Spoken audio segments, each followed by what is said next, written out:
அண்மை செய்தி. திருவள்ளூர் அடுத்த ஒண்டிக்குப்பத்தில் சாலையோரம் வளர்ந்திருந்த கஞ்சா செடி தற்போது அகற்றப்பட்டிருக்கிறது. மேலும் விவரங்களோடு இணைகிறார் செய்தியாளர் பிரபு. வணக்கம் பிரபு, விவரங்கள்.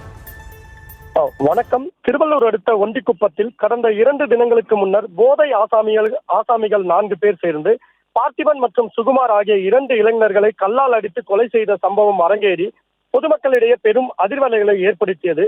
மேலும் ஒண்டிக்குப்பம் பகுதியில் இளைஞர்கள் அதிக அளவில் கஞ்சா போதைக்கு அடிமையாவதாகவும், மாணவர்கள் முதல் இளைஞர்கள் அனைவரும் இந்த கஞ்சா போதைக்கு அடிமையாகி சீரழிந்து வருவதாகவும் குற்றச்சாட்டு எழுந்துள்ள நிலையில், இளைஞர்களை கல்லால் அடித்து கொலை செய்த சம்பவம் நடைபெற்ற ஒண்டிக்குப்பம் பகுதியிலிருந்து சுமார் 500 மீட்டர் தூரத்தில் சென்னை திருப்பதி தேசிய நெடுஞ்சாலை ஓரத்தில் கஞ்சா செடி இருப்பதாக காவல்துறையினருக்கு தகவல் கிடைத்தது.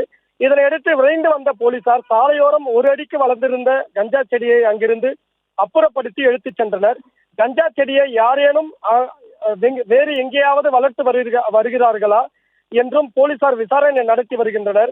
இதனைத் தொடர்ந்து திருவள்ளூர் மாவட்ட காவல்துறை மணவள நகர், ஒண்டிக்குப்பம், ஆற்றங்கரை ஓரம் உள்ள பகுதிகளில் ஆய்வு செய்து இதுபோன்ற கஞ்சா செடி எங்கேயாவது வளர்கிறதா அல்லது வளர்க்கப்படுகிறதா என்பதை கண்டறிந்து நடவடிக்கை எடுக்க வேண்டும் என்ற கோரிக்கையும் எழுந்துள்ளது.